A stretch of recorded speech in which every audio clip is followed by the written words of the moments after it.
Good evening, ladies and gentlemen, and welcome into the Racecraft Simulations V8 Veterans Season 21 split reveal here, 1 week out from round number 1. I'm one of your hosts here tonight, Hamish Munro, joined by a representative of every single split alongside me, Scotty Rankin from SimSpeed, Scott Gamble, my co-commentator for Split 2, Andrew Johnstone, the new commentator for Split 3, and Jon Van Ree for Split 4. Gentlemen, are we ready for the anticipation that has been built over the last 3 or 4 weeks since season's end of season 20? This is going to be an absolute cracker to see where these 178 odd drivers have ended up amongst 4 splits.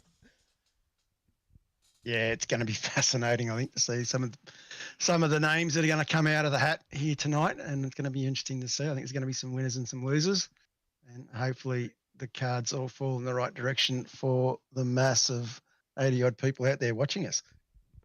Yeah, it's going to be a cracker there, John. I've seen quite a few people. They're very interested to see where they've ended up. Given that there is 4 splits tonight, we've only ever ran the maximum of 3 splits in V8 Vets. And how far has it come to be able to come up to 4 splits now coming into season 21? But there is a few changes in there, John and Hamish. And yeah, I look forward to the hosts along with Andrew and Scotty Rankin going through them tonight. It's going to be interesting. Yeah, I think, one of the biggest things is I think we've seen a real stability coming around in split 1. One of the difficult parts is actually trying to get a read on the other 2 splits, but that now becomes 3 splits, doesn't it? New opportunities. I think the biggest thing is we probably won't see the splits settle. You won't see them settle straight away. What will happen with the addition of a new split is this season's probably going to be a little bit topsy-turvy. Then next season will start to get a lot closer, and then the season after is about where the fun point will be, where everyone sort of really starts to find the splits that it's supposed to be in. That's part and parcel of adding a new split like this. It does take some shuffling. It does take some time to settle out, but should be reasonably close to start off with. Well, of course, Mr. Johnston, you are new to broadcasting with myself, John, and both the Scots and Mr. Gamble and Rankin. We are somewhat adversed at this point now. Are you excited to see how Split 3 goes this season, and where a lot of these Split 2 drivers would have gone down and some new drivers have come in as well? Excited to see how that's all going to match up? Yeah, really excited actually. Nervously excited to take on the broadcasting, but excited about the season ahead. I think there's going to be a lot of people possibly questioning or confused by the splits, but I think if they're like me and they're guilty of sort of looking at where cars finished in the championship and not looking at that top 6 thing, then they might be in for a surprise. Well, I think we've made everyone wait long enough, I think, to at least reveal one of the splits at the moment. Seeing as we've had to wait 3 or 4 weeks to see where all these drivers have ended up together, we'll move straight into split number 1. Of course, Scotty Rankin, I mean, you have been at the epicenter of split 1 for so long. It's the split with the least amount of changes in it. Only 3 new drivers going up into this split compared to last season. A lot of drivers have come out, but some of these drivers, they're going to be quick, and it's going to be a tough challenge for them this season. I'm really curious to see. I've been friends with John O'Gallen and seeing him drive for a fair while, so this is a really good opportunity for him. What'll come out of this for these guys is there's 2 ways to approach this, and it's always really difficult to do so. Take it as a learning opportunity. If at the end of the season, some drivers are going to be demoted, some drivers are going to be promoted, right? So you jump up here, you go, how's my season going to progress? And you put no markers on it. You just go, I'm going to have fun this season. I'm going to drive. Maybe I'll learn 3 or 4 different things. I think there's a really good opportunity for it. The other thing I think that comes out of the split 1 and not being much shuffling is that it says we sort of know the pecking order. Everyone sort of knows right about where they are. One of the big things is there's probably a few drivers that are on the improve, particularly in recent memory. I'm looking around. Greg Sharp has certainly started to really find some form. Fewens has been flash in the pan, struggling with qualifying. Grundell had a really strong qualifying week there at Imola and put himself right in the point. But what I did see was a lot of inconsistency from these guys, which is really odd when you look at split 1. There was a lot of big sort of incidents. So I'm curious more so to get around to the calendar and go, okay, what does that look like? Who's that really going to sort out? And ultimately, the one I didn't want to see on this list was Scott McCune. I was hoping he might get demoted to Split 2, but that hasn't happened. So he gets cursed for another season. He has to deal with you and your love for him for another season. We'll quickly run through some of the names. Obviously, we mentioned this is the split with the least amount of changes. Obviously, Blake Delaney, Brad Doble, Chad Lewis, Chris Miller, Craig Friend, Damien Cairns, Daniel Hall, Darren Crosby, Darren Goosey, David Kirby, David Nash. They're all obviously staying in this split as well, and down through Flavel, Buckland, Sharp, Cesar, McKnight, Fewens, Thomas Latham. Then we get to our first Split 2 driver to come up, John Gallen. You mentioned him, Scotty, and me and Mr. Gamble agreed last season he drove an absolute blinder of a season. We also agreed that Lanyon was probably a little bit unlucky not to win that championship compared to John. You'll also notice on this list, Lanyon's name is not on it, and that is because he is not taking part next season as a driver. He will be in the RC booth. We then move down, Kenneth Laddock, Kristen Smart. We get to our first debutant, the only driver as a debutant to get in Split 1, Logan Barnett. Do we know much about him, gentlemen, and do we know what his pace looks like? Yeah, I've watched Logan in East Coast over the years. He was a former ERT driver, and he did set some very cracking times that were worthy of Split 1 in the pre-qual. He's been around. You've raced against him many times, I would say, Scott. Yeah, I think he's pretty handy driver, and I think if he's come to Vets to play, I think he'll be one to watch. Yeah, agree with you there, John. I have been fortunate to race against Logan a couple of times, and he's definitely worthy of being in Split 1. Like Hamish said, he's the only driver that pre-qualified to make Split 1. So big congratulations to him. It's a strong field, isn't it, this Split 1? We're only halfway through it that you've mentioned so far, Hamish. But yeah, it's looking really good. Look forward to see how Logan goes throughout the season. Well, of course, we have Lord Mackay, the other driver from Split 2, to get promoted up into Split 1. So just to talk about what the colour coding is going to mean tonight, I did actually forget to colour in Blake Delaney's name, so I do apologise, Blake. But anyone in gold has either been promoted or finished in the top 3 of their splits the previous season. So Blake Delaney would be on that list. But obviously, Lord Mackay, he was in the top 3 of Split 2. He had the opportunity to come up. Steve Lanyon would have come up with him if he was also racing, but he, of course, isn't. Luke Grundell, me and you, Scott, mentioned it in Split 2 this season. We didn't think he would even come down if he was towards the bottom end of town because of the pub test, and it's shown here he stays in Split 1. Mario Reale, Mark Poynton, Matty Parker, who was initially slotted into Split 2, and then thanks to Steve Lanyon going out, has come back up into Split 1, so he survives another season. Matt Vandercrem, Michael Stewart, Michael Taliancic, Michael Whiting, who took it quite close to you last season, Scotty, really challenged you last season for this championship. Are you a little bit scared of what Michael Whiting can bring with the rest of the Fishy boys this season, or do you think maybe if Mr. McNamara can get some more time in the sim this season, he may be able to help you battle them off? Yeah, it would be nice to have a little bit more teammates in there. Michael was extremely supported with the Fishy crew last season, especially when you look at the top 10. I know a lot of people say, hey, Scott, you've got the target on your back, but I'm only one driver out of the 10, and Fishy Motorsports had 6 drivers in the top 10, and they've consistently done that over the last 3 seasons. So there is no, there's no fluke that this team over at Fishy Motorsports is doing it and getting drivers, the quality of drivers like Michael Whiting, Ken Ladder, and many others, Blake Delaney. They've got all that support behind them, so they are doing extremely well in Split 1, and they are the team to watch out for and to beat.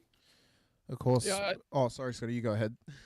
I was just going to say, I think the biggest thing that I haven't necessarily seen them do a whole bunch of, which I would like to see in terms of strategy, is I think somebody just needs to go out on a limb. Somebody needs to do the alternate strategy. I think if you have a look at team success, Jeff Thomas, Travis Hunt have been really, really good at throwing the alternate strategy out there and just asking questions of a bunch of people around. So I've been thoroughly enjoying.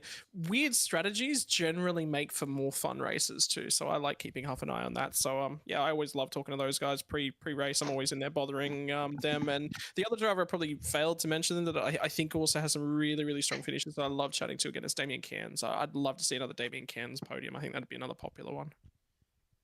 I love an alternate strategy, Scotty. I absolutely love it. Love it. Last minute decision. Yes, let's bring it in. Let's change it up. Let's go for the alternate. See if the roll of the dice, is going to pay off for us. See if the gamble is going to pay off for us. Paul Warwick, Robert Christa, Robert Griffiths as well, staying in Split 1.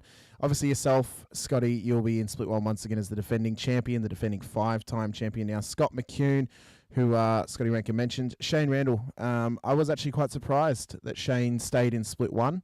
as his team boss. I felt that he may end up coming back to Split 2, but I'm excited for him to get the opportunity once again to try and prove himself and improve on his skills up in Split 1. So I'll be looking forward to seeing how he goes once again. Sean McNamara, we know he's got some pace. Stephen Varga.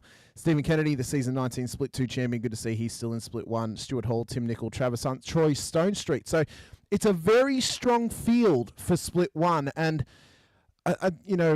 Scotty, Rankin, of course, does this feel like it's the strongest Split 1 field we've ever had? Or do you think there is maybe if you could cherry pick a couple of drivers out of Split 2, who would you maybe put in and swap out if you could? That's a very tough question to answer. Yeah, look, I think there's definitely I think Skulls deserves a spot back in this field. I really do. I think on his night, he's absolutely capable of being in here. And there's probably another couple of drivers that would also be very much along that. It's very tight. The places at the back end of this split, the margins at the front end margins are actually quite large. There's generally 3 or 4 drivers that are really, really close together at the front end. But then it's then sort of everything from about 10th through to about 45th, 50th. That's where you can't decide. There's nothing between those guys, right? So in terms of, is this the strongest?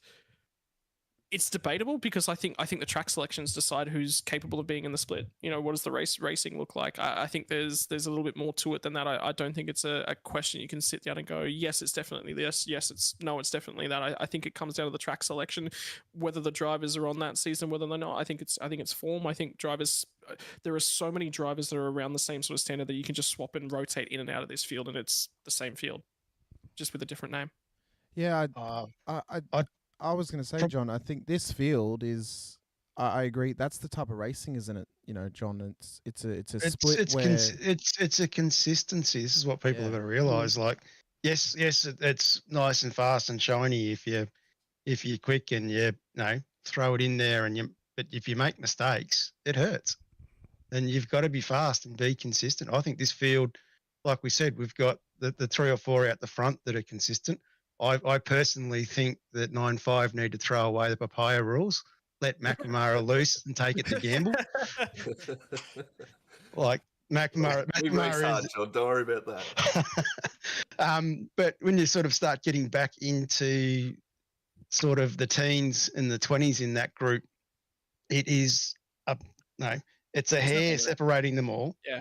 And it comes down to who can stay out of trouble and who makes mistakes. And like you said, there's 1 or 2 guys in split, they're going to be in Split 2 this season that, yes, they've got some pace, but they've got to get that street smarts of when to attack, when to fold. I think some of the racing I've seen in Split 1 and Split 2, a lot of guys have been attacking or over defending, where particularly the over defending side of things, sometimes you're better off just let them through and follow. Look after the car, look after the tyres. Probably one of the drivers that I really think that missed out on the Split 1 opportunity, Scotty Van Loom. He's not in there. We know he's really fast, but you'd have to agree there, Scotty, that throughout the season he found a lot of trouble, didn't he? And, just got himself caught up, went overseas, got some tattoos, and he's found himself not in Split 1, and that was a real surprise for me. You can say it's a surprise. I think Scott, where he is right now, I think he's just fallen off it. And I don't think that's a bad thing either. I think it's the same thing that you did, Gamble. I think he's going to take a season out. He's going to take a season to rebuild. And I think he'll be back in here. Yes, did he find dramas last season? Yes. But on probably about 50% of those occasions, it was dramas of his own making. I think the consistency wasn't there, is the big thing. You can absolutely say that for sure some of the races, yep, absolutely not his fault, but that's racing, right? So when it's more 50-50 like that and it's a little bit your own making, yeah, I think a season out is good for him. I'm going to be honest. I think he needs to take that season off, go back, feel competitive, jump back up again. Look, I got the role of tapping him on the shoulder and saying, "Look, son, you're not in the cut." Thanks, Bruce, for that. And when I sat down and spoke to him, there's a lot going on with Rattler. Hasn't had the seat time well, the trip overseas, of course, and then coming back to home, and hasn't had the seat time since the break to get the consistency back into his driving. And I think he's also sort of falling under that managing a league curse, which takes away from seat time as well. So I just tend to think, hopefully with Scotty, He'll be back. a trip back to Split 2 will give him some confidence back, and yeah, I think he'll be back. I think one thing I noticed probably the last couple of seasons is Rattler's been teetering on the edge of going down and staying up in Split 1, and I think maybe this has been a little bit of a long time coming to come back down, and I agree with you, John, that it probably will actually do him a favour being in Split 2 because it is a somewhat different driving style or race style in Split 2. But it's also, you know, if he's up to pace, he'll be battling up the front with guys that are within half a second to even less than that of his times. And it will actually allow him to race wheel to wheel more often with more drivers. And it'll throw him in at the deep end a little bit, but I don't think he's going to sink. I think he'll swim, and I think he'll swim fast. And I think he could be on for some positive performances next season. And sometimes being down a split and being up towards the front of the field can do you a lot better than staying in the split you were in and struggling at the back end of the field or struggling in the mid-pack, where there can often be quite a lot of carnage, quite a lot of incidents happening. And I think that can actually make you a better driver for it. Might be some drivers who say, I didn't want to go down to Split 3, I didn't want to go down to Split 4. It may actually help you in that sense of you'll actually be able to battle around people who are around your pace, and you'll be able to battle at the front end of the field compared to the back end, fighting for wins, fighting for podiums, and help get you not only your ego and your confidence back up, but also actually help you push a little bit further to try and beat those guys, those little 1%ers at the front of the field, and trying to go for those wins, trying to go for those podiums. And again, bring that confidence back up and really help push you forward as well. But that is Split 1. Those are all the drivers we have in Split 1. 45 drivers, so we've gone 5 drivers less than last season. We do not have 50 drivers in each split. I think that is actually probably a good thing, 45 in each split. I think that's a good number. You'll obviously get your drop-off, probably about 5 to 10 drivers, and I think that can then even lend itself well to even better racing too, but it depends who drops out and how much the field spreads, of course, as well. But that means we need to move over to Split 2, which for a couple of seasons now has been one of the most highly contested splits in all the vets, being that it has been the middle ground. It's been the measuring stick for if you go to Split 1 or if you go down to Split 3. And I think this is really going to challenge a lot of drivers who have come down or who have come up or have returned into the vets. Adrian Zeal, Andrew Hoffman, Brenton O'Brien. They're, of course, staying in Split 2. Brett Fisher, a name I was surprised by coming up into Split 2. But I suppose his 6 best performances last season in Split 3 there, John, allows him to make his way up into the second tier. That's correct. He was the second best driver off the list. We did say we weren't going to do promotions with the amount that were being dropped down and everything else, but we decided we'd go ahead. So we did 3 in the Split 1. Of course, with Lanyon dropping out at the last minute, we didn't replace him with whoever else was next on the list there. We brought 2 up from Split 3, which was Lanyon and Haynes. Haynes, of course, absolutely turned into the ultimate professional. The kid is going to be something. I don't think he'll be in Split 2 for too long. And Fish drove really well. Like, he drove a consistent hard series in Split 3, and I think both of them well and truly deserve to be there. And like I said, with the kid, I'm really looking forward to seeing what he can do. I'm really glad that we are getting, a driver who's been in Split 3 for a long, long time, waiting for the opportunity to come up, finally get the chance. Then, of course, Simon Haynes, who was waiting for a long time to get into vets, got put into Split 3, and then next season comes up into Split 2. Before we run through this, we have people watching us here tonight: Mr. Robinson, Matty Raw, Luke Ullman, Joseph Lazy Bear, Hello says is out there with us as well, Michael Hayes, Damon Fisher, Anita Buckland, happy birthday to you, Anita, for today. Steve Luckhurst as well, Simon Haynes, who's in the chat with us, Rattler as well, Sean Vandermeulen and Brett Fisher. Sean, congratulations on getting married this upcoming weekend. Sean Slater's out there with us too, Peter Kelleher, Ed Fox, Jason DiBattito, great to have him back in the vets field, Mickey Clifton, who solidified a Split 2 championship on Tuesday night with SRW, so he's on the up. Hoffy out there with us as well, Ozfrog Racing, Scotty Weston, Gary Buckland, Simon Pitt. Play One Simgears out there with us in the chat as well, Aspec Australia, Glenn Corbett as well, Maz's in the chat with us as well, Hypersonic Racing, Bruce McLeod, the RC extraordinaire. Sean McNamara is with us too, as well as Joe Marnie as well. So great to have you all with us here tonight. We've got Brett Taylor, Brian Minogue. Brian Minogue returns to the series after a couple of seasons away for SLS Racing. I'll be interested to see how he goes in the field. Chad Viger. Chris Burridge, our first Split 1 driver to come down into Split 2. Mr. Rankin, do you think this has been a long time coming for Burridge, or is this more of a surprising one for you? I think Burridge is, again, I think he's another guy who'll settle quite nicely in here. I'm actually really surprised Glenn Corbett's down in here because, again, a couple of really nice finishes, drove some really, really sort of clean races. I think potentially could have stuck around in Split 1. Jim Caperonis, I think, will enjoy things a lot more in Split 2. I think he really struggled for pace and confidence in and around Split 1, and he just sort of was there. So I think that's really, really good. Paul Burns is another one. Burnsy had a couple of really good finishes, but again, he's had a few issues whereby he's just finding himself consistently in other people's problems. So yeah, look, I mean, there's a few issues like that. I'm surprised Ricky Hyde slotted in here. Ricky, if we remember that phenomenal clip from the very end of Split 1 from this season, for the start of the first season of this year, of Tally and Ricky going head to head. So Ricky's capable of top split, top 10 pace.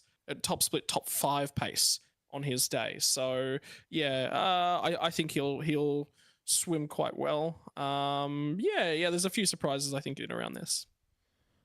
Well, in behind Burridge, we of course had Damon Fisher, Daniel Sheriff, Dean Logsdale staying with us in Split 2, Ed Fox, Glenn Corbett, who you mentioned there, Scotty, Jamie Peters remains, Jason DiPetito rejoins the V8 Vets field with Jason Scala, our first debutant into Split 2, Jason Spriggs, Jeremy Bush, Jim Cap. Actually, no, was Jason a debutant? No, I think he might have been a returning driver who wasn't here last season. Jeremy Bush, Jim Caperonis, who you mentioned, Luke Ullman, Matt Scholes, Matt Stoyles, Michael Quain, Mickey Clifton, who's on a bit of a rise at the moment, Paul Burns, unfortunately dropping back to Split 2, Peter Baxter, Peter Latham, Reese to go, Richard Barella, Rick Viger, Ricky Hyde, Robert Crowe, Scott Weston, Scotty Van Loon, Sean Van Millen. Mr. Gamble, out of those first couple of rows, are there any big standouts to you and who you're excited to see how they go in Split 2 next season? Yeah, there is. I think Jason Spriggs is a Split 1 driver every day of the week. He Agreed. just hasn't had that. Well, yeah, he probably hasn't had the time in the seat. He's missed a lot of races throughout the seasons that he's been enrolled in, which is a real shame for him and his team. But he's a fantastic driver.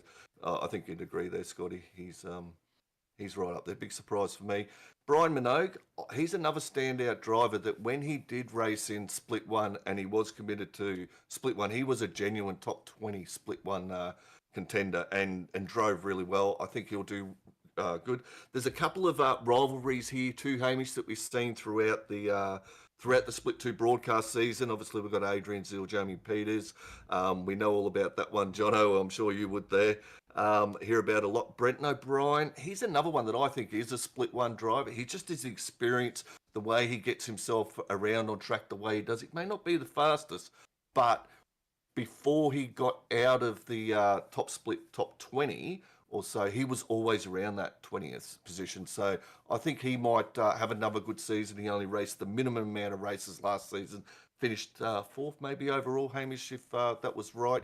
Could have potentially been in the top 3 for Split 2. So there's a couple of drivers there up and coming. Wayne Shepherd, he drove really well towards the end of the season. Again, showed some, great consistency. Troy Sipple as well.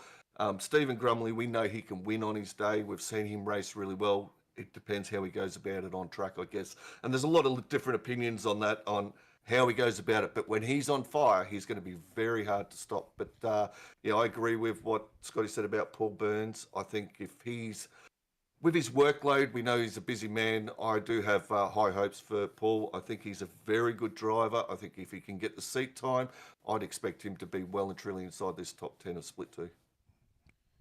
Well, we also have Simon Farrington, Simon Haynes, who we mentioned won Split 3 last season. Simon Heddersheed remains in Split 2. Obviously, he did not pass the pub test to go down to Split 3, which I agree with. I think he would have absolutely, possibly pants Split 3 if he'd gone down. So it's good to see him still in the Split 2 field. Stacey Boyd, Stephen Grech coming back down to Split 2. Steve Grumley, he mentioned. Todd Duggan, Troy Sipple, Warren Davis makes his debut into the vets, and then Wayne Shepherd, who you mentioned as well. So this looks like it looks like this has changed a whole lot. It looks like it's a split that has changed a hell of a lot. I mean, we've got 1, 2, 3, 7, 10, 13 new drivers in this split compared to last season. Has it really changed? I don't know. Well, the guys you've got coming in, your Minogues, your Dipititos, Scholler, Hyde, White, Davis, they've all been around vets before. None of those guys are debutants into the series. We've seen what they can do. Hyde, the story with Hyde basically was the time that he set in pre-qual didn't quite set the house on fire. Same thing with Minogue. But they're there and about. I think they'll be in the top group of that split, like we talked about, like Scott talked about. Probably like Burns and Corbs, probably a little bit unlucky coming backwards because we elevated the 3 up from split 2 into split 1. I think Corbs will probably do well out of a season where he's got to build a little bit of confidence, a bit like what we're saying about Rattler. And Burnsy, I agree with Scott. If he gets time to commit and gets a seat time of practice in, he's a split 1 driver every day of the week.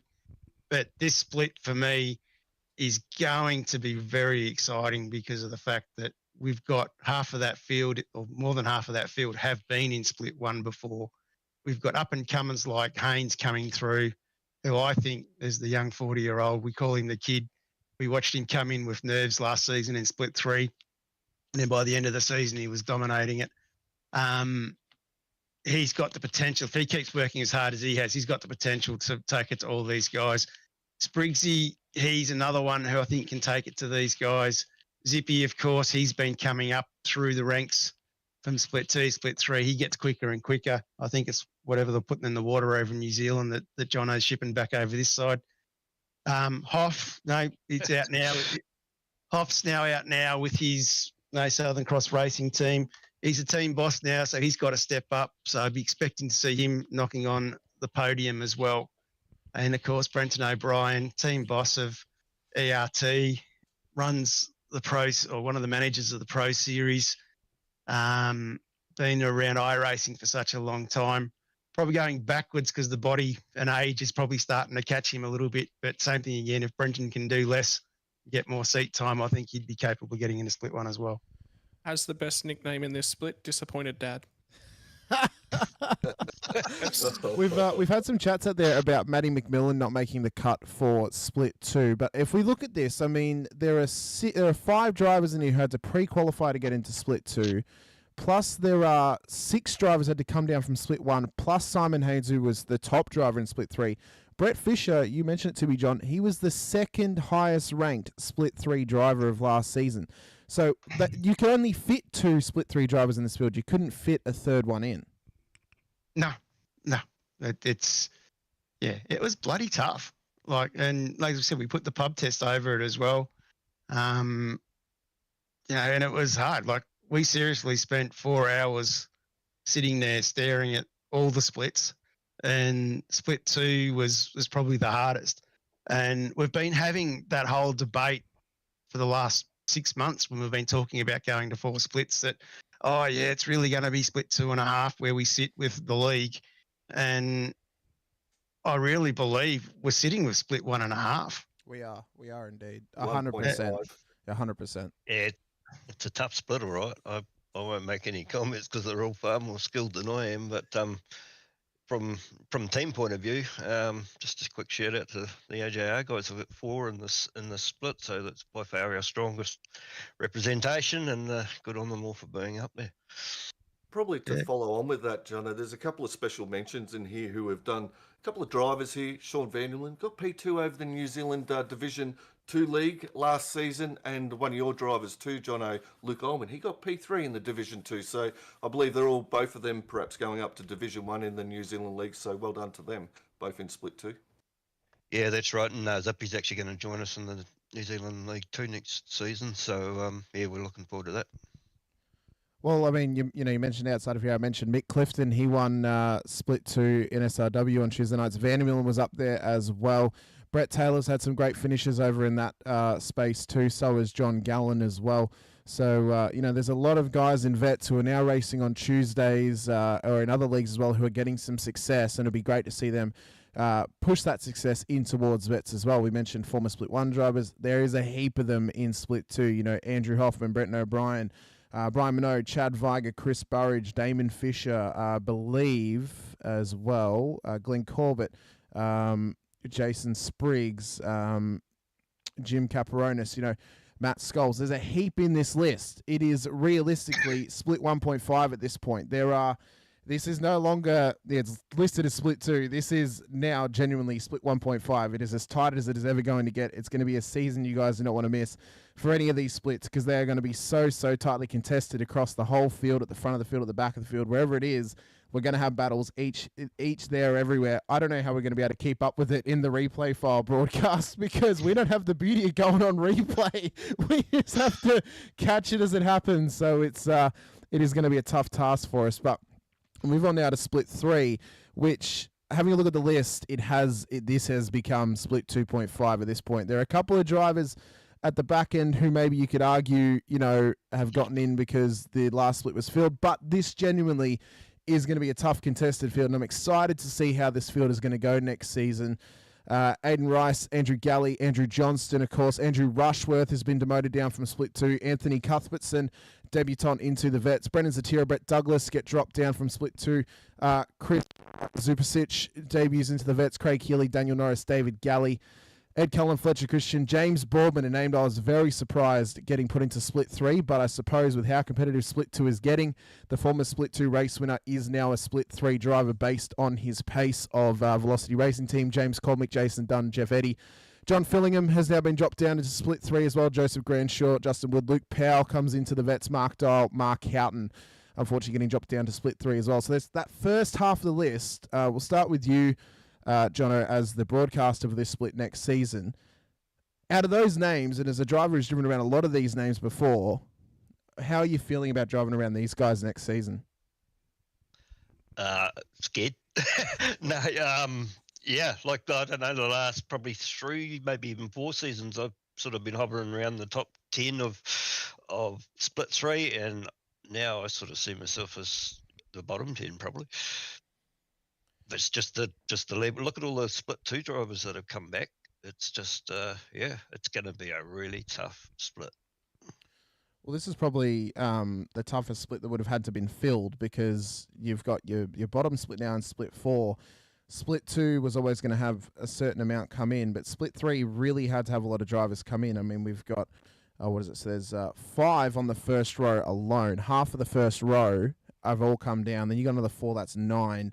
10, 11, 12, 13, 14, 15, 16, 17, 18, 19, 20, 21, 22 drivers, new drivers, into Split 3 who were not in the Split 3 field last season. Half the field, Mr. Van Ree, did not race in Split 3 last season. It's going to be very interesting. This is probably the biggest shake-up we've ever had for a split. Yeah, well, you can see why Bruce and I pulled the trigger very early to warn people that, this ain't going to be easy what's coming, because we knew that Split 3 was going to wind up being with a fair portion of Split 2 drivers, and they were legitimate Split 2 drivers. There's also a fair portion of guys coming back in. Like you said, there's a couple of debutantes in that, but there's also guys like Boardman, who's been around before. McMillan as well. Shannon McMillan returning as well. Yeah, Shannon. Yep, Shan. So there's a fair portion of those guys sitting in that list there that we really need to keep an eye on. Wade Reynolds is another one coming back with the series. It's really going to be tough, that split, to get it right. Like, it was very hard. But, McMillan and James are there. Nick Hasler's there. Pete Keller here from Split 3. He can be in and around the money when he has to be. The other ones you're sort of looking at, Craig Healy's no slouch behind the wheel. Anthony Cuthbertson, I've seen him do some good things when he raced in East Coast a few years ago. Andrew Galley's only getting faster and faster. James Cormick's getting faster and faster. Dunny's quick on his day. He's won plenty of races. Ed Cullen's a crafty old racer. Mark Peck, he's probably the surprise packet for me, going back into that split. But I think Pecky really just needs to get some confidence back. And I think racing in this group will give him that confidence. So don't underestimate Pecky. And the other one in there, of course, Simon Black. Probably won't be doing all the races, but anyone who knows Simon and knows his OSR history and knows what he can do in a sim, particularly with a rally car, he could be a surprise a few boys as well. So it's going to be an interesting little split, this one. I'm intrigued to see how it plays out. I'm just hoping there isn't a bolter in there. I just feel a bit disappointed if we have a bolter. But I think the competition's going to be hard and it's going to be fast. Well, you would know more about what the pace has been like over the last couple of seasons. I mean, looking at this list on a face value from someone who knows the drivers have been in split 2 in this list, I look at this and I immediately think, I mentioned Baldwin, we mentioned Shannon McMillan. Those guys are former top end split 2 competitors, like battling for top 10s and wins. But the pace of the field's gone up though as well since they've been away. So there's that side of it. And the other thing too is, like, I know Shen hasn't had a hell of a lot of seat time. He's only just getting back into the rig, and Shen does a lot of back of the clock driving. So what I mean by that is he does a lot of driving trucks from midnight to 6 in the morning or 7 in the morning, whatever it is. So he doesn't get the brain pace to be awake to do it in time. So that struggles a little bit with that. Boardman, he's been away for a while. His pre-qual time didn't set him on fire for split 2, but no, we do know what he's capable of. So same thing again, without really seeing these guys for a little while, we don't know where they sit in terms of how much seat time and practice they get. And as you start moving up into those higher splits now, it's coming back down to the guys that are doing the work.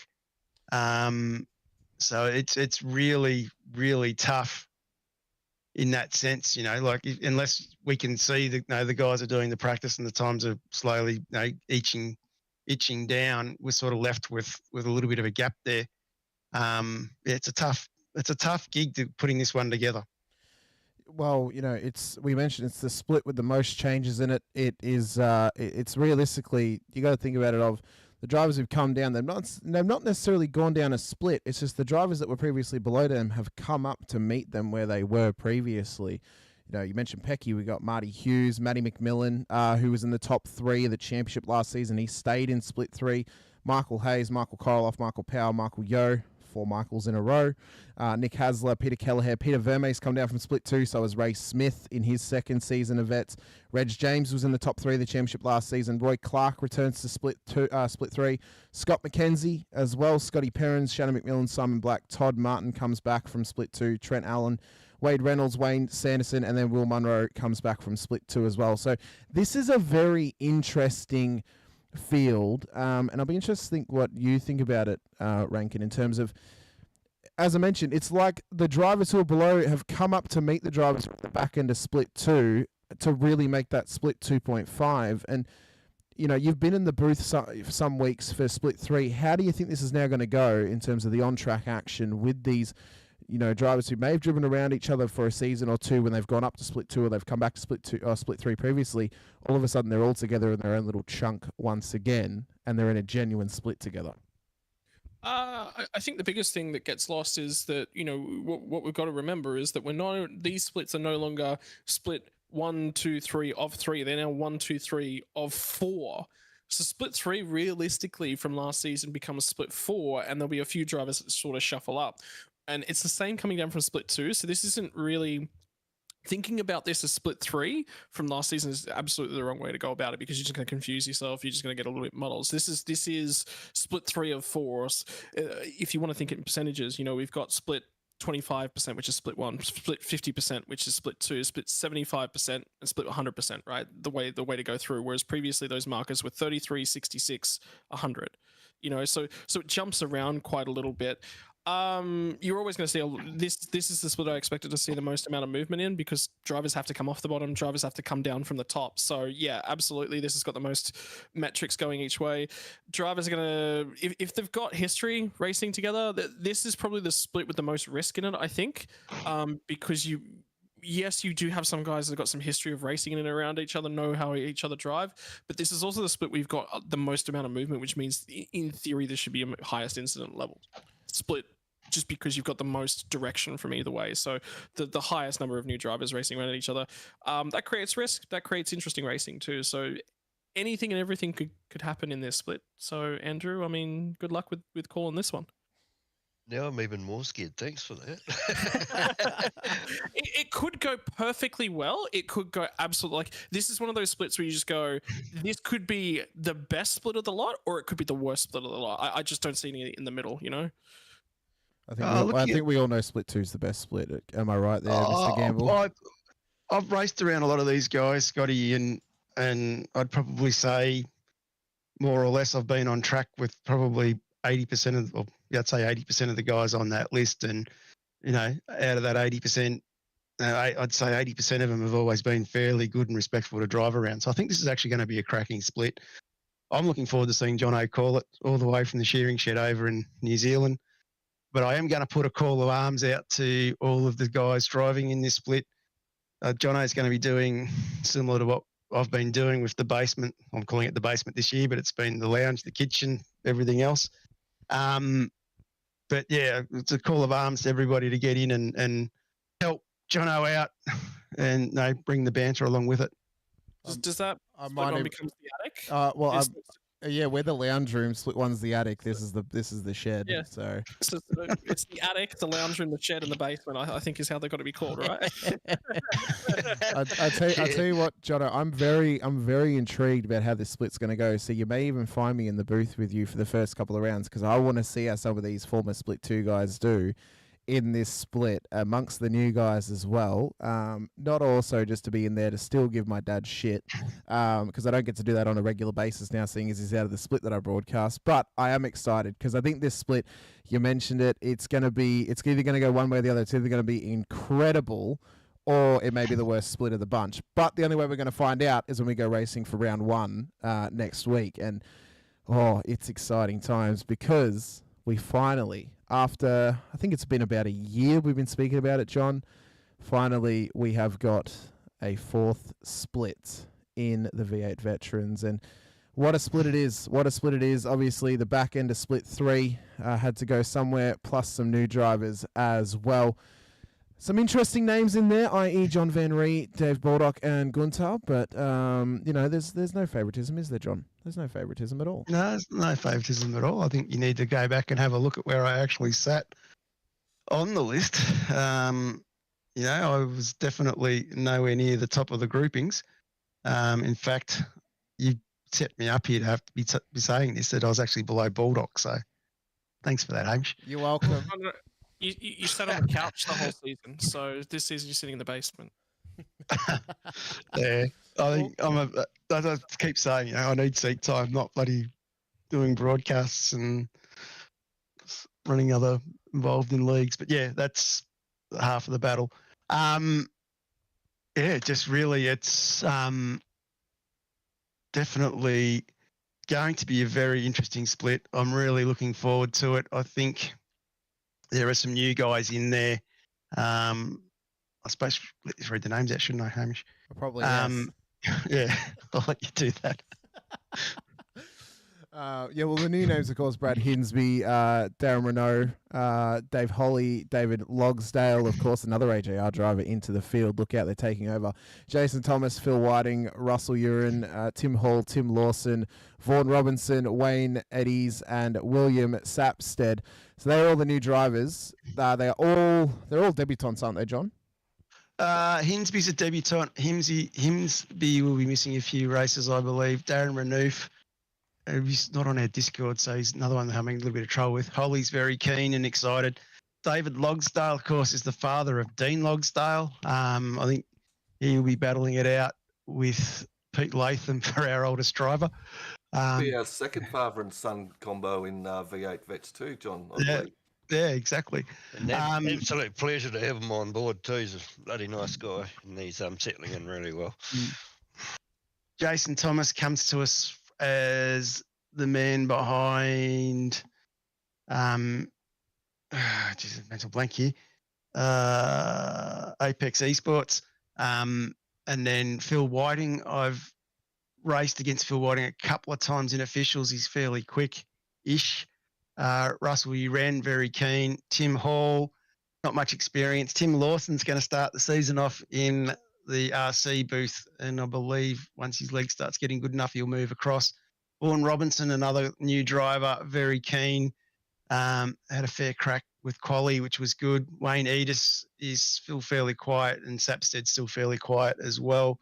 They're all debutants with not much experience behind them when we did a bit of research on their iRacing background. Some interesting ones to mention in this group, of course, is Rob Baxter, the better-looking Baxter. He's always improving. Sean Slater, he's another one who I think could win this split. But, Sean, with life, rocks up at 8:30, sets a lap, and then race starts from the back and works his way forward. Sounds a little bit familiar, like someone I know. Neil Waters is constantly improving. Peter Wilkinson's raced with us before from Locked On Lads. Pete's another guy who does have the ability to drive quite well.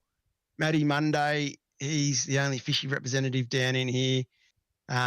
Matty, same thing again. I think if you can get the seat time and get the coaching put into him by the boys up in split 1, I think Matty would be out of split 4 pretty quick. Matty Beals, been very competitive and won in this split before.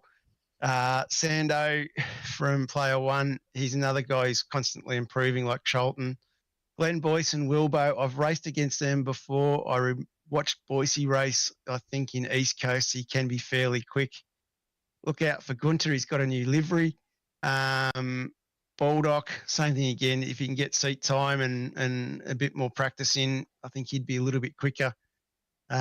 Races with his heart on his sleeve. It's probably, I'm going to say it's a bad thing, but I think it's actually a fantastic thing. That's why I love the bloke. Darren Vermeer's greatly improved. Darren Friend's back with us this season. Darren has had a season off, but Darren's been one of these guys who's been very, very quick qualifier in the last season that he did with us. Just didn't turn it into on-track results. But I think if he can start getting some good races in with some good racecraft, I think he'll be fine without making some small mistakes. Daniel Schaefer, he's come back to us after a fair break as well. So I'm interested to see whether he's improved his skill base.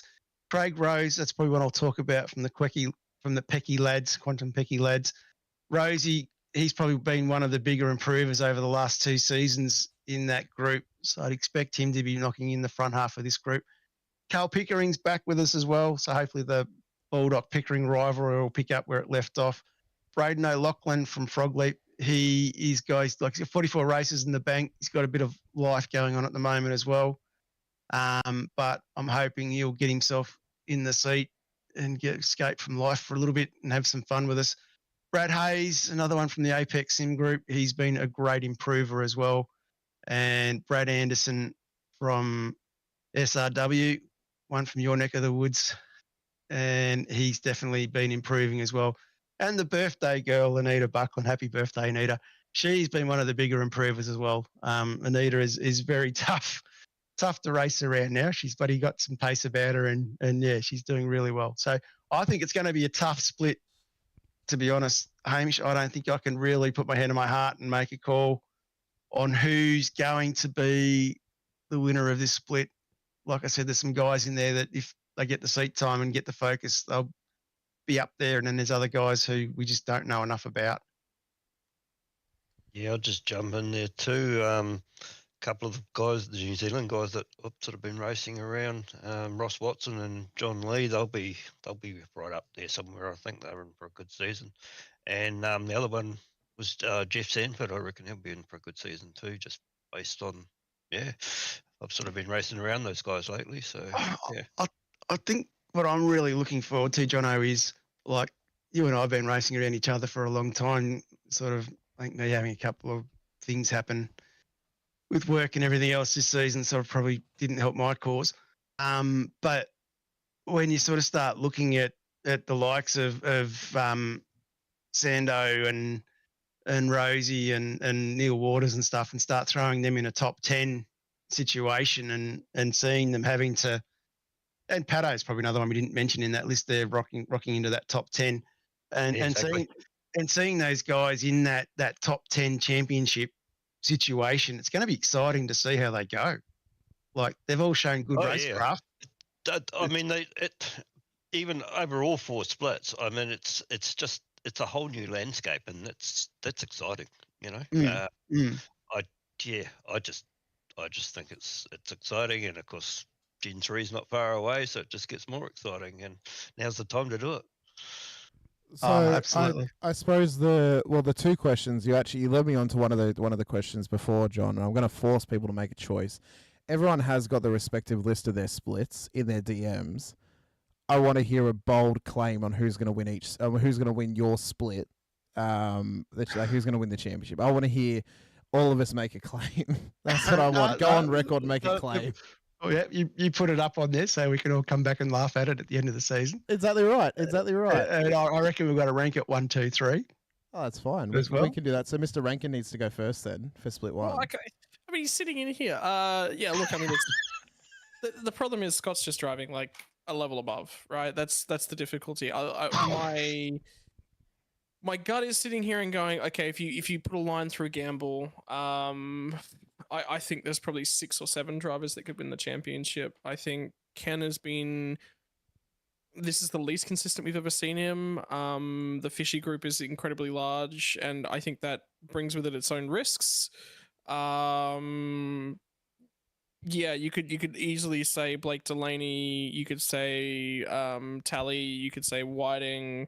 John Latham, if you can find wherever his pace has gone to run and hide. Dave Kirby will be there and thereabouts in the near future, I have no doubt. Jeff Thomas has put in significant performances of late as well. You know, there's a huge group of drivers. It's really, Scott's like the only one that you can sit there and go, yes, definitely. Even Sean McNamara isn't performing. He performs better not in vets. So when he finally comes to grip with fixed setup racing, who knows? Papaya rules. Well, I mean, the only papaya rules I'm enforcing is that he has to take out Gamble first. That's the only rule I have for it. Don't worry, we tried that very well at Road America. We nearly took each other out a couple of times, but gee whiz, we had an absolute blast doing it. So just to ask the question, Scott, with the sheer number of Fishy's drivers in split 1, are you saying the pool's getting shallow? Yep. Yeah. Yeah. It's the problem is if they're all swapping positions for a championship, somebody's going to get. It eventually does happen. There's no way that you don't. They're close enough friends and they're old enough that you can get away with it. But it eventually happens. Somebody eventually tosses the toys out of the cot. It's unavoidable. So you're going to make the probably easiest claim that Scott Gamble's going to be a 6-time split 1 champion. Is that what you're saying? I just don't see anyone that's on the same level at the moment is the problem. Like, and it's not much of a level, but the step is consistently so much more that there's not much you can do about it. I think that's a fair case to be made. I'm sure Scotty is blushing right now in his chair. Well then, split 2, Mr. Gamble. This is going to be such a tough task for us to pick.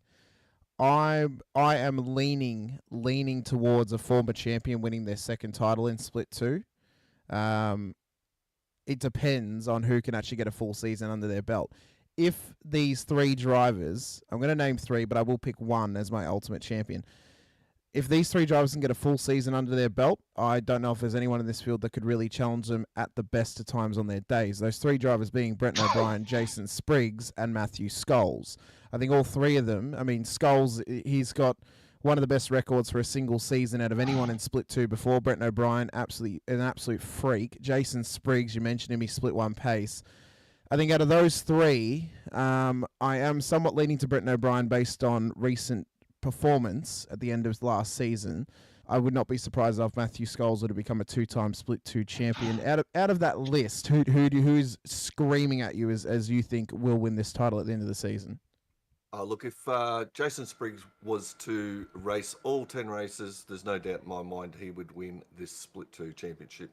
The only person that may come very close to getting him, Scotty Van Leem. Now, if his commitments to the V8 leagues, as John mentioned earlier, and how he goes about, if he can get a bit more seat time, stay out of trouble, he might find less trouble. This could be a real sort of one of those things where he gets his confidence back and really starts coming on strong from mid-season onwards. So I'd expect Scotty Van Leem to be right up there. There's a couple others in there as well. Brett O'Brien, he's going to be in the top 5 again, no doubt about that. Brian Minogue, very fast, but I'd like to see people like Glenn Corbett. They've come back. Like, this is something we spoke about too, Hamish, several times, how you always need a couple of seasons when you go up a split to really find your feet. That first season is a bit of a shakeout. People send it on you. They test you. You know, other drivers have been there, especially in split one. So, yeah, for Glenn Corbett to come back, Jim Caperonis to come back, Chris Burridge to come back, Paul Burns to come back. I tell you what, all those drivers are going to be in the top 10. You're going to have to be really, the rest of the drivers are going to have to be really on their game to beat them. Another driver I expected big things of, Hamish, was Dean Logsdale. Didn't quite find it last season. Maybe this season it might happen.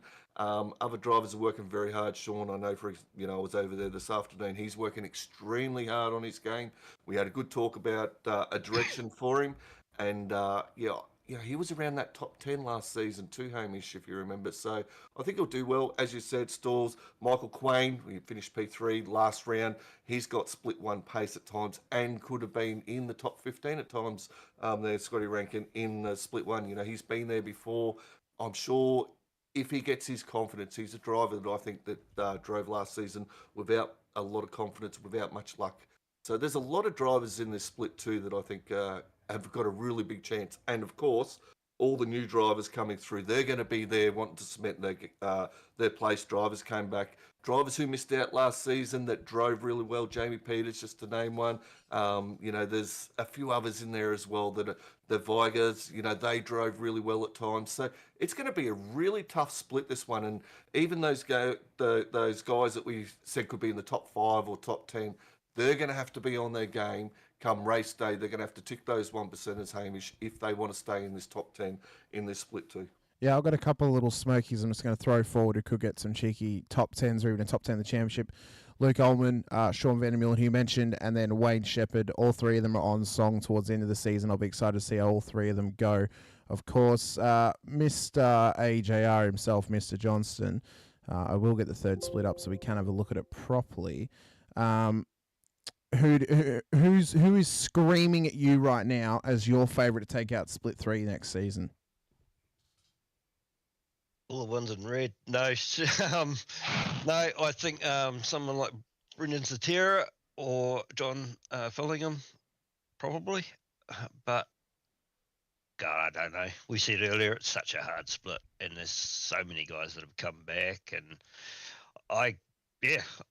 It really is a throw a dart at them sort of thing for me anyway. I'll be interested to see where it is mid-season, actually. And then, I think it'll be interesting. We mentioned this split's going to be super, super tight. It's going to be super close. You could really cherry pick any name up there. Anyone who came back from split 2, anyone who was already in split 3, it is going to be a tough task. And then Mr. Van Ree, to put you on the absolute pinnacle of a spot, who is going to be the first ever split 4 champion in season 21? Well, if Rattler got his way and got Nords put into the calendar, I would have said Worrell. But since he didn't, we've only got one German track. So I'll rule him out. Definitely might be Baldock. If that ever happens, I'll be in big trouble. I'm probably going to go out on a limb a little bit. Glenn Boyce, I think, has a hell of a lot of pace.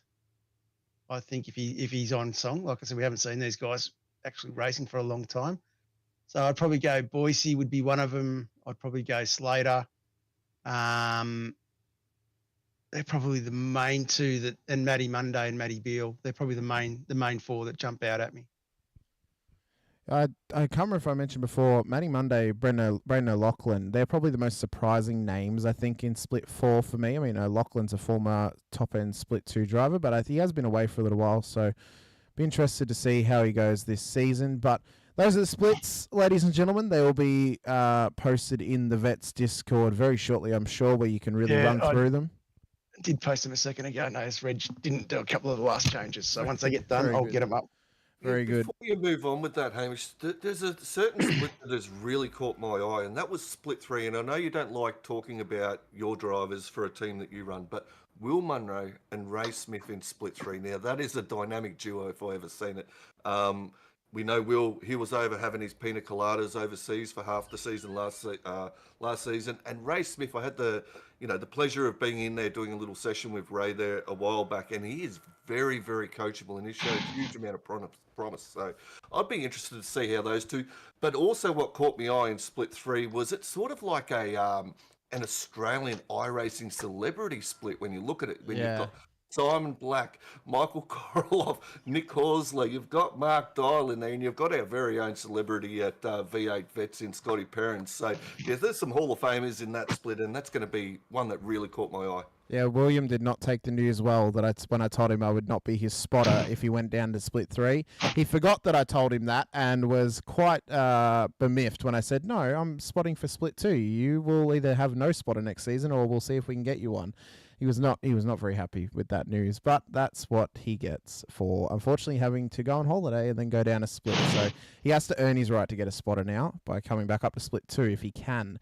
But the calendar for this season, you mentioned on Tuesday night, John, of course, it's a very, very strong calendar this season. I look at the back half of this season and it is going to be an absolute monster. Starting out at VIR, of course, for round number 1, 250Ks, 48 laps for Pink Round in support of the McGrath Foundation. It's a tough track. Not one of my personal favourites, but I know it has created some absolutely phenomenal racing previously. I believe last time it was on the calendar, it was a final round of season 16, I want to say, maybe season 15. So it's been a little while since we've been there, but I think this could offer up a good challenge to start at the season for these drivers and a good way to test how these splits are going to be for the majority of the season, similarly to what Fuji did for season 20. Yeah, it was season 15. Season 15. Thank you, Jono. Appreciate it. But yeah, I mean, thoughts on Virginia for round number 1? Are we excited? Do we like the track? Do we think it's going to be a good test, or do we think we're not really going to get a good test until we get further throughout the season? I think it's going to see where the pace is in the field straight away. I think we're going to see where the quick guys are. We're going to see who hasn't got the pace pretty early there, and then I think the next thing we're going to see, being a 250k race, who's got the stamina and the endurance not to make the small errors, let alone the bigger errors. Yeah, and so also, yeah. Exactly what I was thinking. Yeah, the fact that it's 250 and that track, I reckon, yeah, it'll sort of you out straight away. And then also, I think the other thing it'll show too is who's got the patience to pass and who hasn't. It's not an easy track to pass on. I think that's going to be the case for what appears to be the first half of the season. Virginia, Road Atlanta, Urschersleben, Long Beach, Road America, all tracks you've got to have some patience about you. You've got to be willing to try and set up your moves as best you can and take the opportunities where you get them in a safe and controlled manner. Road Atlanta threw up some carnage for us this past season. Urschersleben, when we've been there previously, has been a tough race. Long Beach, we know it's Long Beach. Who can forget when good old Will Munro ran into the back of the safety car train? I always have to remind him of that whenever we go back to Long Beach. And then Road America, which has thrown out some great racing as well previously, including this past season. First half of the season, very American heavy, of course. Only one international track in that bunch in Europe for Urschersleben.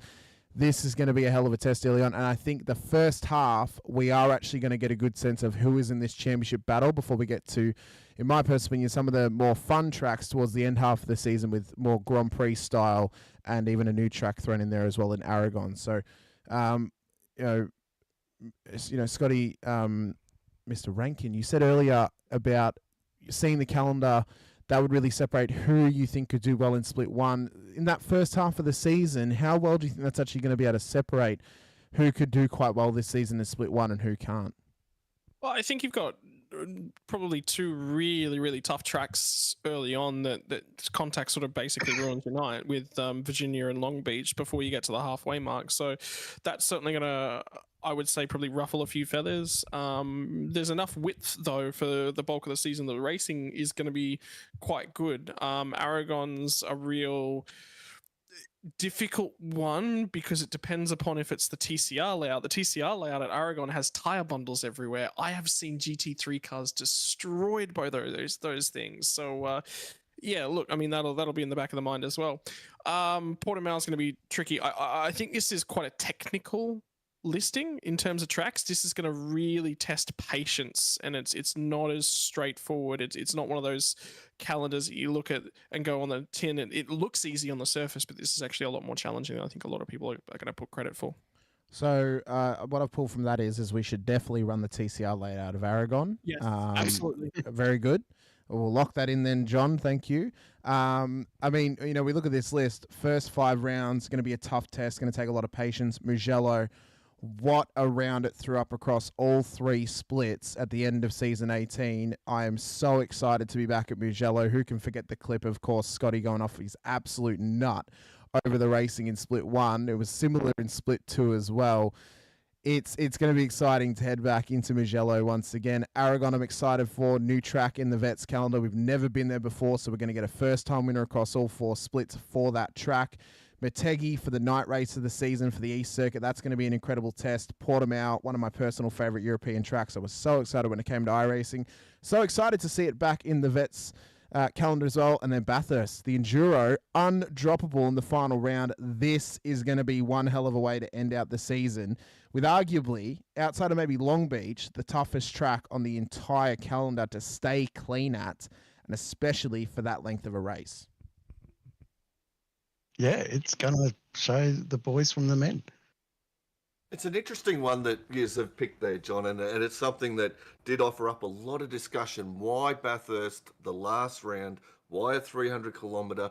And why is it, being a non-drop round? So there was a lot of questions thrown up about it. We know how tough it is. What was the thought process in the management level and those who were picking the track to have Bathurst as this non-droppable round, our enduro round for the season, the last round of V8 Vets in season 21? Going back to your whys, why not? I love it. Look, I think it's fantastic.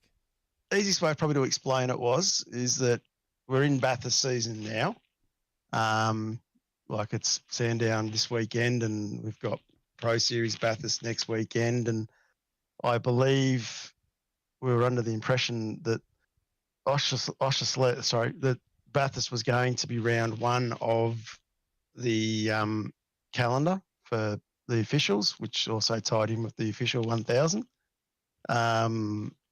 Few things got changed under the guise of iRacing before Bruce was able to pick up on it. So round 3, where Osher's is actually now where Bathurst has been slotted into this season. As a league, we've already promoting Virginia and our calendar. As Virginia is our round 1 and our calendar as it is. And we just thought already, because we were talking, we're missing the first round of the officials being Bathurst, we're already going to slot it back into our calendar.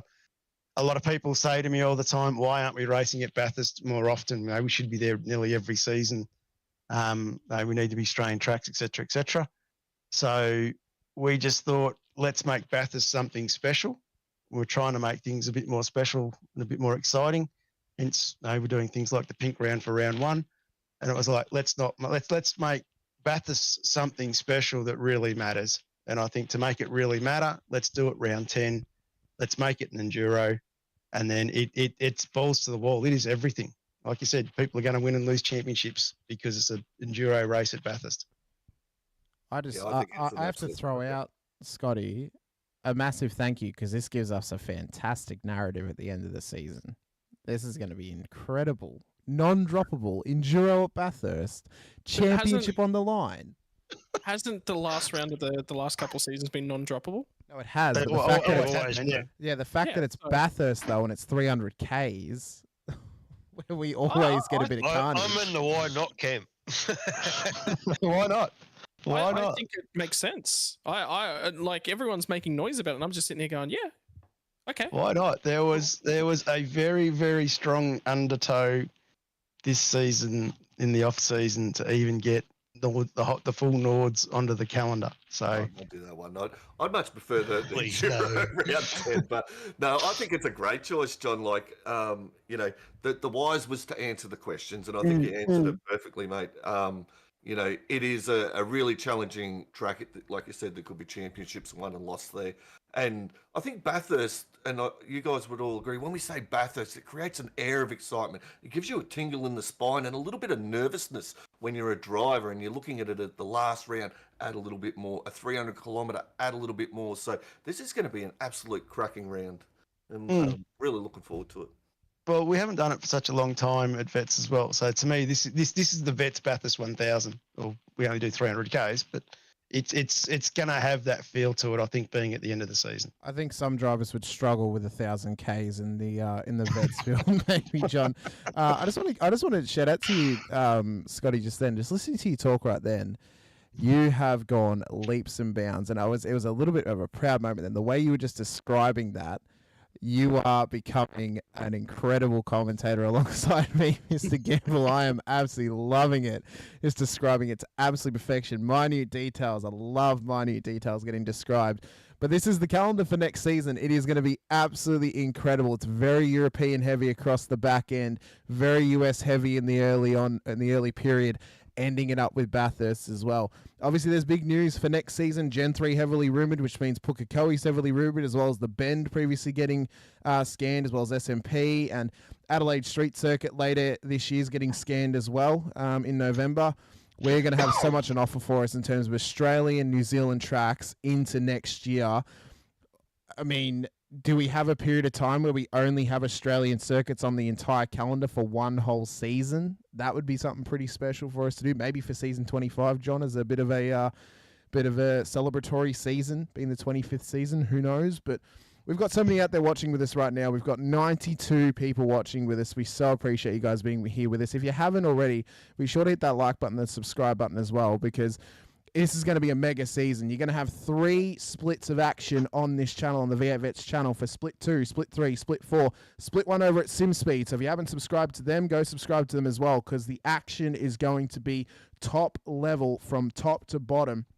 You guys do not want to miss this season. I mean, Split 2 is going to be as close as it's ever been. Split 1 is going to be as challenging as it's ever been. Split 3, who the hell knows how that's going to go? And then Split 4, the exciting wonder of new drivers previously in Split 3, drivers who may have never had an opportunity to challenge for a win before, getting to challenge for wins and top-level positions for the first time is going to be absolutely extraordinary. It has gone leaps and bounds over the past 5 years for Vets, and we are only getting stronger and stronger. Who knows? By 10 years for Vets, maybe we'll be at 5 or 6 splits. Who knows how that's going to go? I suppose. Oh no. We did have a couple of questions in the chat as well. One from Ed Fox: is Oran Park viable with smaller splits? Well, I know that, John. Oran Park only has 43 grid slots, so we'd need to have 40 drivers in each split to make that viable. Same with Chicago Street Circuit. Same with Chicago. Yeah. I did actually think and talk about last season when it was on the calendar at round 10. We did talk about Oran Park, but I did get death threats from Mark Dyer. You're gonna get them from me. If you take it to Oran Park, I will personally stand up. Well, By the way, I am meeting Bruce McLeod in person this weekend. If anyone wants some tracks to be, I will make sure he doesn't walk away if he suggests Oran Park. Well, I mean, saying that, we had Oran Park and SRW this past season, actually created some phenomenal racing. I mean, Rehan Leonard's just on absolute fire over there. It did create some great racing. I'm just excited, though. If we ever get Split 5, if we ever got down to 40 grid slots, I'm excited at the possibilities of having Chicago on the calendar, Oran Park every once in a while. But just being able to drive at tracks we've not previously been able to because of the grid slot size, I think would be absolutely incredible. Get out. Oran Park and Chicago. Get out. Get out. One thing that I do want to put forward, though, is as a possibility for us to organise at some point, especially with you in here, John. Now, Phillip Island is the track that we have been to the most in the Vets, which means it has some sort of special aura about it in the Vets. Do we think there could be conversations in future for us to have a V8 Veterans special event at Phillip Island, possibly a 500 at Phillip Island where we get partnerships going? Look, I think the ARC boys did a fantastic job with their Sandown in the off season. And I think that would probably be the way it goes. I know from myself being involved with the Pro Series, I know the amount of work and effort and time that goes in across everybody to do enduro racing. And by the time you sort of look at the workload of getting four splits now up and running, we're about to start the season, and I'd sort of take a deep breath and go exhale when we get next Thursday night finished. And then what people don't realise is that then I sort of go quiet for 3 or 4 weeks, and then come round 5, we're already starting again with the planning and the workload that goes into the next season. So to do a one-off weekend event of a 500 from Vets with our team that runs it, I'd probably say not likely, Hamish, but we do have some luck this year with the, like I said, with the guys at ARC, Rick Viger and Toddy, and Rick Viger and the boys over there from Angry Birds, and Peckies.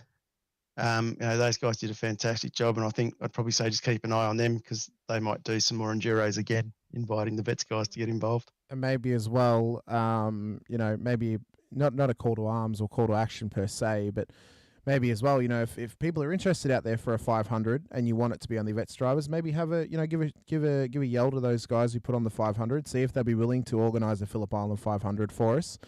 And open it up to the floor, just to take the load off the Vets organisers themselves for ASR.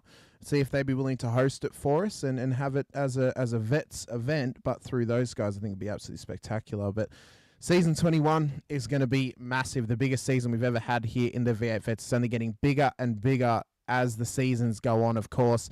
Fourth split's been added. We've got 178 odd drivers ready to rock and roll next week at VIR for the first round. It is going to be absolutely awesome. I look forward to seeing how Split 1 goes with you in the booth once again, Rankin. I'm looking forward to calling the action with Mr. Gamble once again for Split 2, seeing how you go, Jono, in Split 3. As I said, I'll be happy to come and hang out with you a couple of rounds just to see how you're going and help you along with that one as well, because I think the racing's going to be epic in that split as well. For Split 4, John, on the Friday nights, it is going to be absolutely epic. So you guys do not want to miss any of the action. Be sure to hit the like button, the subscribe, and the bell icon as well, so you are notified whenever we go racing here on the V8 Veterans channel. It is going to be a huge season ahead. And how excited are you guys for this season coming up?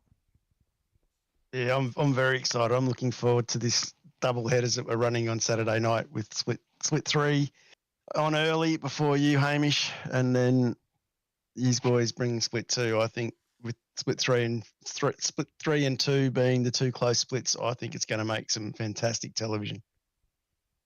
Yeah, I'm looking forward to it too. As I say, I'm pretty nervous about it all. I'm intrigued by this term, calling a race. I don't see myself doing that. It's very much going to be a watch party, so I hope people get involved and enjoy it. Or even as a watch party, Jono, as well, I think it's going to be a fun time to even just pick apart how people felt about the race, how the race went for them, and to see how they go with it as well. Mr. Rankin, of course, Split 1, it's going to be absolutely epic. How pumped are you? Because I know that you're a very, very pumped man at the best of times. How pumped are you for Split 1 next season? I'm pumped. I don't get excited. Thank you. I'll have you. No. No. It's the same as usual. I mean, VIR's I think going to be a really, really good start of the season, and then you kick onto it. Long Beach always creates something to go nuts over, and to finish it at Bathurst as well. So yeah, it's going to be a good season. Going to be a very good season. And then, Mr. Gamble, as a driver in Split 1, as a commentator in Split 2, how are you feeling for next season as a driver and as a commentator for the Split 2 action? Yeah, look, from a driving perspective, I've got a lot of work to do. I know, and I appreciate Scotty Rankin's words there earlier, but I have got a lot of work to do on the sim. I've had a few weeks off. I've been away. To get back behind the sim again felt a little bit weird, Hamish, and I'm sure there's quite a few other people who have used this break to step away from the sim, take that time off to refresh, refocus. I think as drivers and even as commentators, I think you guys would agree, and admin as well, you need that time away sometimes just to step back, refresh, refocus. So as a driver, yep, I'm ready to get back into it. It's going to be a busy week. We've got a lot of races coming up, not only in Vets, we've got Pro Series Enduro Bathurst. It's going to be huge. Really looking forward to that. as a commentator, Split 2, wow, it's going to be on. I'm really looking forward to seeing how those drivers go. There's so many drivers in there. I think we listed over 10 that are possible championship contenders, Hamish. And as I said earlier, Split 3 caught my eye, especially with the amount of experience in there and such good drivers and people looking forward. You're in Split 3 now, which isn't the old Split 3 like Scotty Rankin said before. It's a genuine Split 3. It's 75%. You're really going to be pushing to get into Split 2, Split 1. So I'm really looking forward to seeing how it goes. And, you know, big kudos to the admin who have got it done, you know, and John and Scotty Van Lumen, also all the committee members and also Bruce. You know, they have a lot of work to do. You know, I know what it's sort of like. I've sort of been in that group before. There's a lot of pressures, and it does affect your life. And the way they handle, the way they go about it, you know, absolutely sensational. So, huge shout out to them to get season 21 underway next week. Well, we've heard from our representatives of each split, ladies and gentlemen. I hope you're excited. I hope you're excited as a driver. I hope you're excited as a viewer. I hope you're excited as a member of teams that are involved in this series. It is going to be absolutely massive going forward. You guys do not want to miss it. Big shout out, obviously, to all of our series sponsors. The title sponsor, Racecraft Simulations, for all of their support on the vets, as well as to other sponsors, Logitech G, Paramount Isuzu, Play One Sim Gear, Nova Sim Sports, Sud Speed Gloves, LGC Images, who's now come on board, of course, Reg James, and then Chubby Ones Burgers for their continued support as the Driver of the Day award going into next season. We so appreciate your time being here with us once again, ladies and gentlemen. We'll see you guys next week for round number 1. It's going to be huge. Everything goes live on SimSpeed TV next Thursday night with Mr. Rankin and friends in the booth with him. We so appreciate your time. We'll see you guys next time here for the vets. But until then, stay safe, drive hard, and best of luck in round 1 next Thursday night.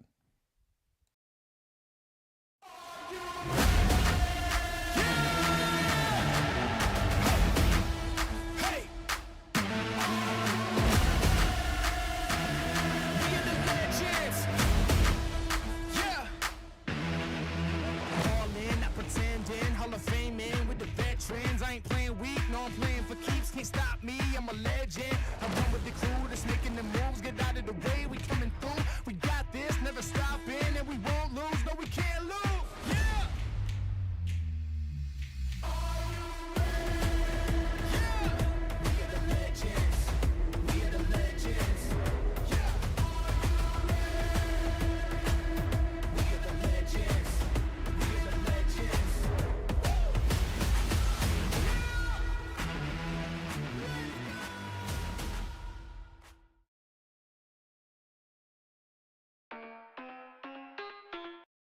Introducing the Racecraft PT1, custom-built full-chassis racing simulator.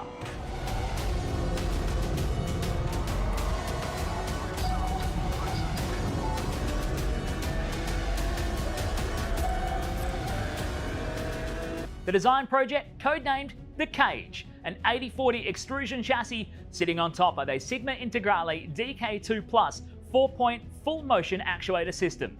No compromises in the cockpit of the PT1 simulator. To maximize the experience, we start with the 49-inch ultra-wide monitor for the greatest field of view in a small footprint of the simulator, down to the SimuCube wheelbase that's tucked up and behind the monitors with SimCore extensions to get things out of the driving area. Everything is connected to a Cube Controls GTX steering wheel with the built-in dash and all the extra button functions available at your fingertips. Driving through the Raceworks S1 pedals, the potentiometer throttle and the 2 hydraulic pedals for brake and clutch ensures you maximize the feel underfoot, and seating yourself into an OMP HTER bucket racing seat with OMP belts connected to a G-belt tensioner to provide that extra feeling and the heightened experience while you're driving. Additional interfaces and accessories in the PT1, we have twin butt kickers, one on either side of the OMP seat, as well as a Jinx sequential shifter, the SimPush Race Logic timer to the left-hand side, a Racecraft built-in WinSim kit with Philips Hue lighting and a built-in soundbar, plus the OMP side net to finish off the experience in the PT1.